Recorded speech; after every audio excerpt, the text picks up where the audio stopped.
Assalamualaikum warahmatullahi wabarakatuh. Perkenalkan, saya Fiantika Mazura Davi dengan NIM 211221091 dari kelas konseling krisis dan rehabilitasi kelas 7B yang diampu oleh Ibu Sofi Pujastuti. Oke, sebelumnya gimana kabarnya teman-teman? Semoga kita selalu dalam keadaan baik. Untuk mempersingkat waktu, di sini saya ingin memberikan penjelasan secara singkat mengenai kondisi krisis, kemudian contoh kasus krisis, dan bagaimana sih cara mengelola krisis apabila terjadi pada anak. Oke, mari kita bahas satu persatu. Yang pertama kita akan bahas mengenai konseling krisis. Nah, seperti yang kita ketahui, kondisi krisis merupakan hal yang pasti akan dialami oleh setiap individu. Nah, kondisi ini dapat disebabkan oleh banyak hal seperti adanya perceraian, kemudian bencana alam, kecelakaan, atau penyakit parah, kemudian kehilangan, kemudian ada kematian, dan lain sebagainya. Nah, setiap individu pasti memiliki resiliensi dalam menghadapi masalah tersebut. Adapun seorang yang memiliki resiliensi yang tinggi sehingga dia mampu menangani situasi krisis atau kondisi krisis secara tepat. Namun, ada sebaliknya. Adapun individu yang apabila dihadapkan dengan kondisi krisis, dirinya tidak bisa menerima ataupun merasa berat dengan kondisi tersebut sehingga berakibat pada kesejahteraan mentalnya seperti terjadinya stres ataupun depresi. Oke, mari kita bahas mengenai konseling krisis. Krisis menurut KBBI diartikan sebagai keadaan yang berbahaya. Nah, Gerald Darfo ini juga menambahi bahwa kondisi krisis ini dapat timbul akibat dari peristiwa atau setelah terjadinya suatu peristiwa dengan tiba-tiba yang membuat orang yang ditimpanya mengalami perubahan persepsi mengenai keamanan dan kehidupannya. Nah, kondisi krisis ini merupakan situasi di mana seseorang yang mengalaminya tidak mampu menangani hal tersebut dengan kemampuannya sendiri, sehingga diperlukan sebuah konseling krisis.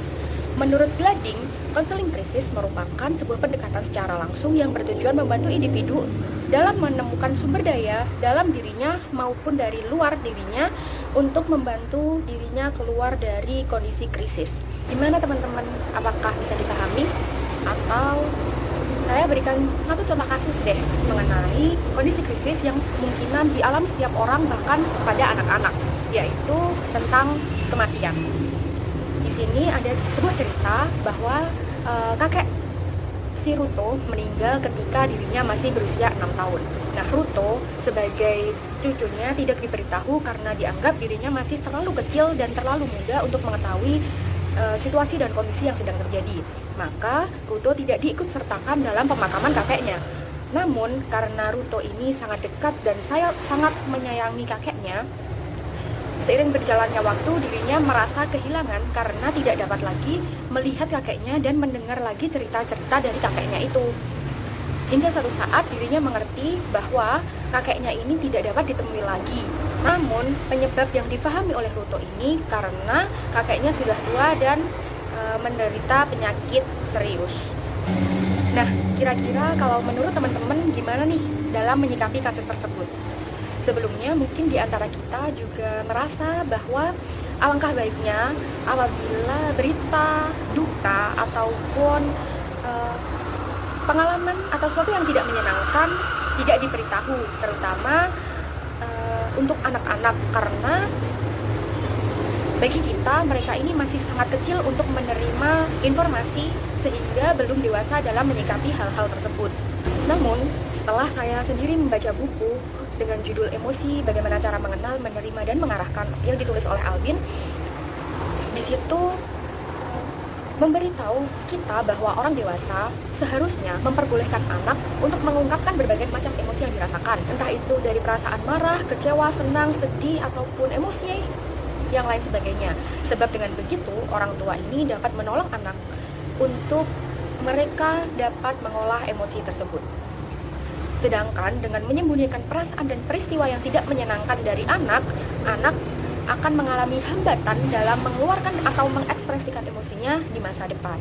Nah, akhir cerita dari kasus Ruto ini, dirinya seiring berjalannya waktu mengerti bahwa kakek tersayangnya berakhir meninggal, maka dirinya kesepian, merasakan emosi sedih secara sendirian, sebab tidak diberikan kesempatan untuk merasakan kesedihan bersama dengan anggota keluarga lainnya, sehingga rasa kehilangan ataupun perasaan-perasaan negatif ini bisa tinggal di dalam dirinya lebih lama.